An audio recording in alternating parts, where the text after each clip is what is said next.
24واں پارہ سورہ حامیم السجدہ کی آیت نمبر 40، 41، 42۔ اعوذ باللہ من الشیطان الرجیم، بسم اللہ الرحمن الرحیم۔ ان الذين يلحدون في آياتنا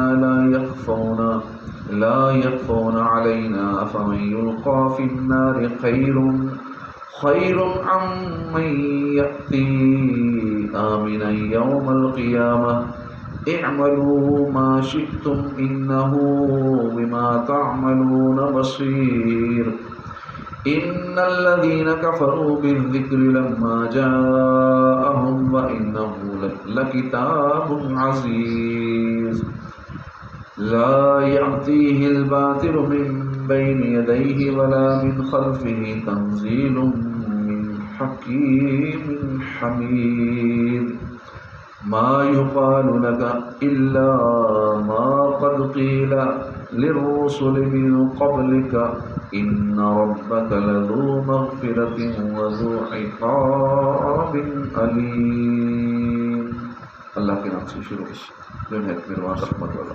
ان الذین، بے شک وہ لوگ جو یلحدون سیدھی راہ سے ہٹتے ہیں، فی آیاتنا ہماری آیتوں میں، لا یحفون علینا وہ پوشیدہ نہیں ہیں ہم پر، افمن یلقا تو کیا وہ جو ڈالا جائے گا فی النار آگ میں، خیر وہ بہتر ہے، ام من یاتی یا جو آئے گا آمنا بے خوف ہو کر، یوم القیامہ قیامت کے دن، اعملوا تم عمل کرو، ما شئتم جو تم چاہو، انہو بے شک وہ، بما اس کو جو تعملون بصیر تم عمل کرتے ہو وہ دیکھنے والا ہے۔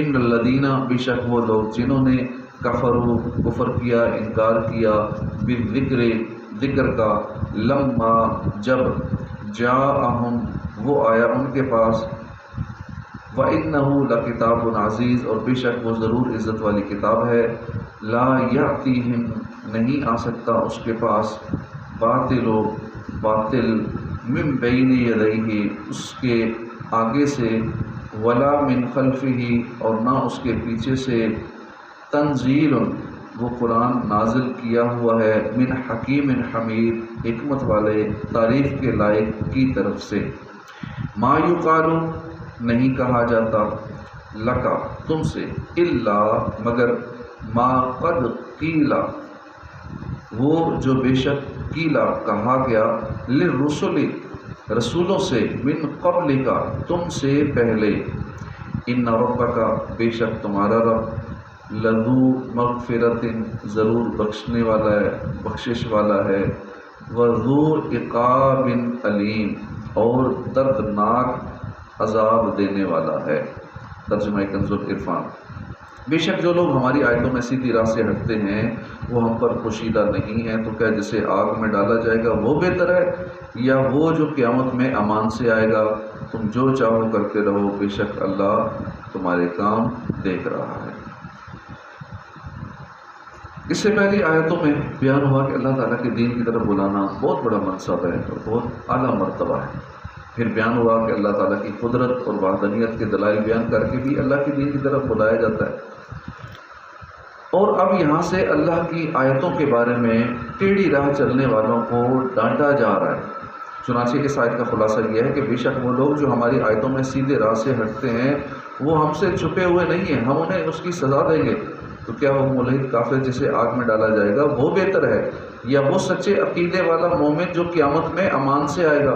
بے شک یہ مومن ہی بہتر ہے۔ اور جب تم نے جان لیا کہ آگ میں ڈالا جانے والا اور قیامت کے دن امان پانے والا دونوں آپس میں برابر نہیں، تو اب تمہاری مرضی ہے کہ تم چاہے وہ کام کرو جن کی وجہ سے تمہیں جہنم کی آگ میں ڈال دیا جائے، یا وہ کام کرو جن کی وجہ سے تمہیں قیامت کے دن امان نصیب ہو، اور ان میں سے جس کام کو چاہو دوسرے پر ترجیح دو، کیونکہ تمہارے کاموں کا نفع یا نقصان تمہیں ہی ہوگا۔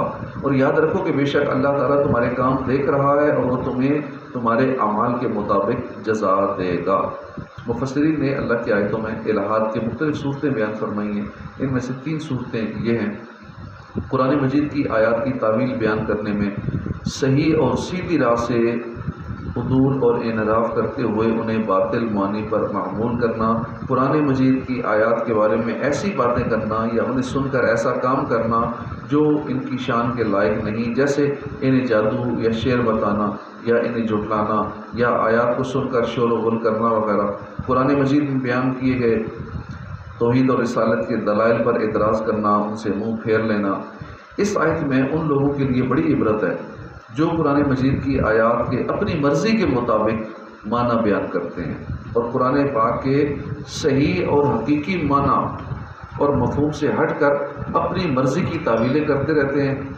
جس طرح بد مذہب آیتوں سے ہی اپنی مرضی کی تعویلیں کر کے لوگوں کے عقیدے خراب کرتے ہیں، حضور کے علم غیب پر اعتراض کرتے ہیں، اسی طرح نبیوں کو مردہ کہتے ہیں اور اولیاء کرام کے بارے میں برا بھلا کہتے ہیں. وہ آیتیں جو بتوں کے بارے میں ہوتی ہیں ان کو یہاں پہ فٹ کر دیتے ہیں، اپنی مرضی کی تعویلیں نکالتے ہیں. اللہ تعالیٰ ہدایت نصیب فرمائے، عقل سلیم عطا فرمائے. اس آیت مبارکہ میں ان لوگوں کے لیے بڑی عبرت ہے جو زہد، تقویٰ، پرہیزگاری کا اظہار کرتے ہیں، کشف کے اونچے مراتب پر فائز ہونے اور الہام ہونے کا دعویٰ کرتے ہیں، لوگوں میں اپنی روحانیت اور کرامتوں کا بڑے منظم طریقے سے چرچا کرتے ہیں اور مالدار افراد کو اپنی طرف مائل کرنے کی کوششیں کرتے ہیں. علماء کرام کو حقارت کی نظر سے دیکھتے ہیں، ان سے عداوت اور دشمنی رکھتے ہیں، لوگوں کو علماء سے متنفر کرتے ہیں، علم اور معرفت کی حقیقی دولت سے خالی ہوتے ہیں اور اپنی رائے سے قرآن کی تفسیر بیان کرتے ہیں اور احادیث کی اپنی طرف سے تشریح کرتے ہیں.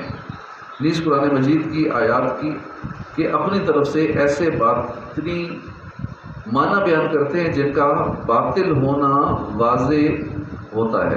ایسے لوگوں کے لیے درج ذیل حدیث پاک میں بھی بڑی عبرت ہے. حضرت ابو ہریرہ رضی اللہ عنہ سے روایت ہے، نبی اکرم صلی اللہ علیہ وسلم نے فرمایا آخری زمانے میں کچھ ایسے لوگ نکلیں گے جو دین کے ذریعے دنیا کمائیں گے.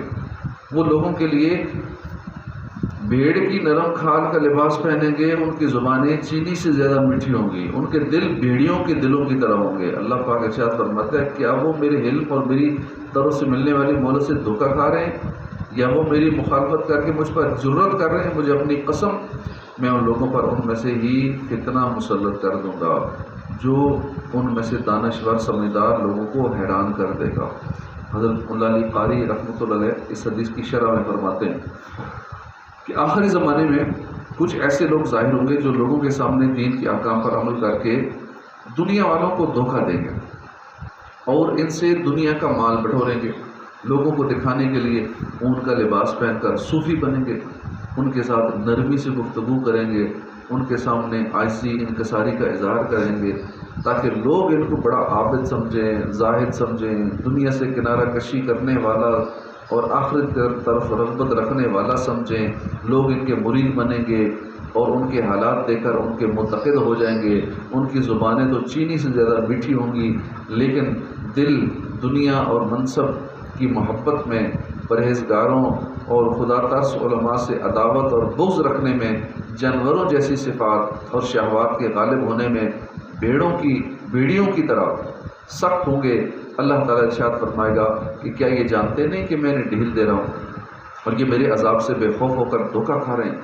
کیا یہ میری ناراضی اور میرے عذاب سے ڈرتے نہیں ہیں؟ کیا یہ لوگوں کے سامنے نیک اعمال کر کے انہیں دھوکہ دے کر میری مخالفت پر جرت کر رہے ہیں؟ مجھے اپنی ذات و صفات کی قسم، میں ان لوگوں پر،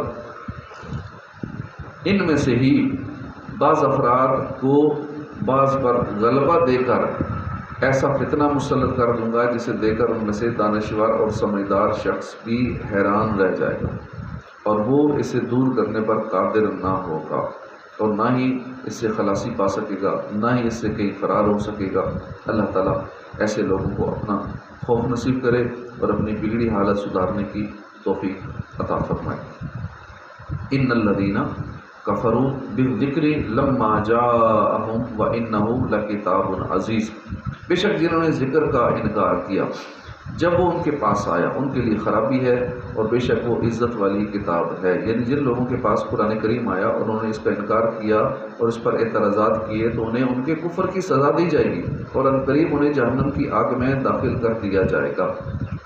عزیز کے دو معنی ہیں، ایک ہے غالب اور قاہر، اور دوسرا جس کی نظیر نہ پائی جا سکتی ہو۔ قرآن مجید اپنے دلائل کی قوت سے ہر ایک پر غالب ہے اور بے مثل بھی ہے، کیونکہ اولین و آخرین اس کا مقابلہ کرنے سے عاجز ہیں، اور ساری مخلوق مل کر بھی اس کی ایک صورت اس جیسی صورت جیسی ایک صورت نہیں بنا سکتی۔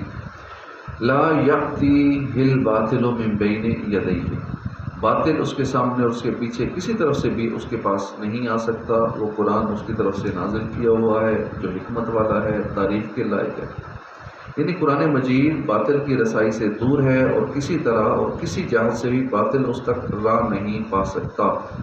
یہ فرق تبدیلی اور کمی و زیادتی سے محفوظ ہے۔ شیطان اس میں تصرف کرنے کی قدرت نہیں رکھتا۔ جس چیز کے حق ہونے کا قرآن مجید فرما دے اسے کوئی باطل نہیں کر سکتا، اور جس کے باطل ہونے کا قرآن کریم حکم فرما دے اسے کوئی حق قرار نہیں دے سکتا۔ اور قرآن عظیم اس رب تعالیٰ کی طرف سے نازل کیا ہوا ہے جو حکمت والا ہے اور تعریف کے لائق ہے۔